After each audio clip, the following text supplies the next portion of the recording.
Hello everyone, I'm here today to teach you a forward bend, and I will modify it from easiest to the hardest.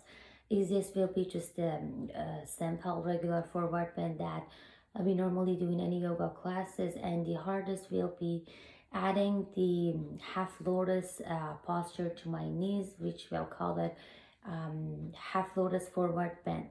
Most of you or some of you may be familiar with this pose, but I will show you anyhow.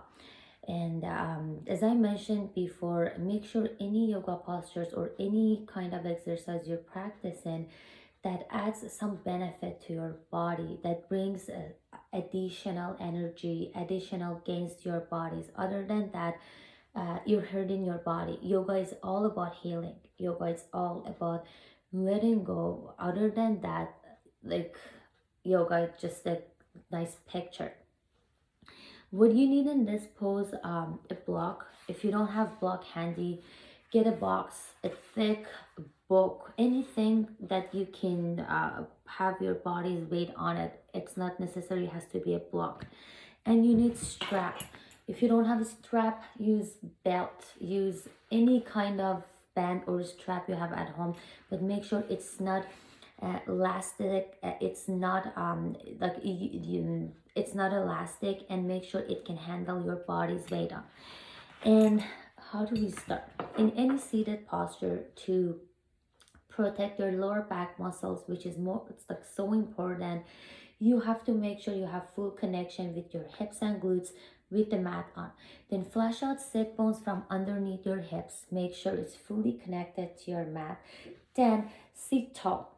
Drop all your body's weight to your glutes. Drop it to your tailbones and core muscles. And this is an asymmetric posture. It means you have to do it first in one side and the other. And make sure in both sides the timing is the same. It doesn't matter how far you go in each side, because each side of the body is different. But make sure you hold for the same amount of time. It could be 5 breaths, it could be more, or if you are practicing it in a yin class, it's somewhere between 3 to 5 minutes. But again, every body is different. Make sure your body is accepting any posture you're practicing on. I'm starting with my right side, then you know how to do the left side. I'm not gonna do it, otherwise my video will be too long. So flashing out sit bones from underneath your hips. Extend your left leg. The leg is sitting on. We're working on that. If it's too much, micro bend your knee and have a block underneath to protect your kneecap. Again, we'll make sure we're sitting. I'm going to show all the side view of this pose that you get an idea of what we're doing. If your knees are sensitive, don't bend it too much. Have a little bit micro bend on. Or if you want to take it a little bit harder, instead of making a tree pose with your leg, you can make a figure 4, like create a figure 4 with your left knee placing your heel above your right kneecap. If you want to make it harder, you can make half lotus by bringing your heel all the way to your hip flexor bones and keep it deep. I'm going to start with the easiest one. Look, extended leg. Make sure your toes always facing the ceiling, facing the sky, or facing above to protect your knees in its place, to create a little bit more stretch for your hamstrings and for your calves. And plus to engage your toes as well, because we want to use the whole body for it, for a little bit faster blood flow on your toes. I'm sitting tall, I'm tucking my tailbone, and upper body is even engaged in this pose. Then move your shoulders way away from your ears. Keep your spinal straight. Hold most of your body's weight on your abdominal muscles. And then for the easiest, for the most basic, or for the beginners, use your strap. Wrap it around soles of the foot. Wrap it around your palms. Sit tall. Don't hinge from your shoulders. Hinge forward from your hip flexor bones.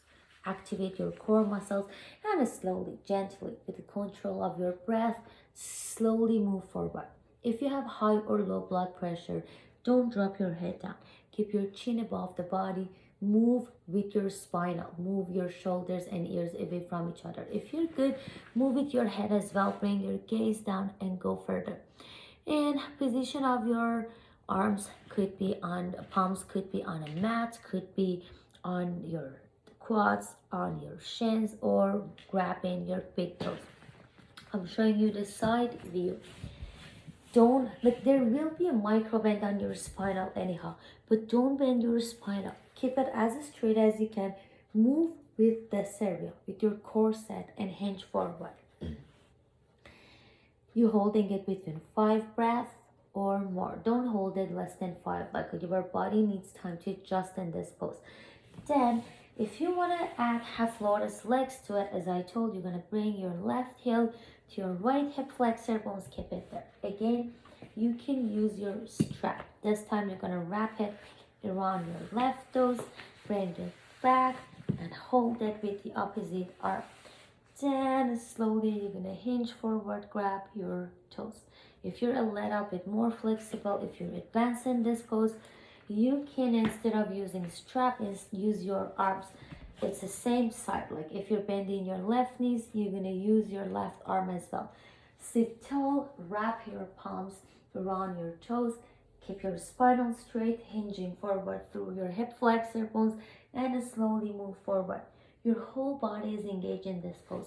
You're gonna feel stretch, and the pressure, by pressure I mean a good pressure, I mean a yoga pressure, on your calves, on your back of the knees, on your hamstrings, glutes, spinal, tailbone, and even your shoulder blades. This is an amazing pose for people who sits for a long time. Again, runners, joggers, bikers, who does a lot of spinning or cycling classes. It's an amazing one. If you're doing a lot of squats, it's the best practice for it. It's safe to do it at home because you're sitting, you're protecting the whole body. If you have practiced this posture at home, if you have any questions, always you're most welcome to comment underneath this post. Send me a DM, send a picture of your pose to me, and I will correct you if you need it, or I will be more than happy if you're doing it correctly.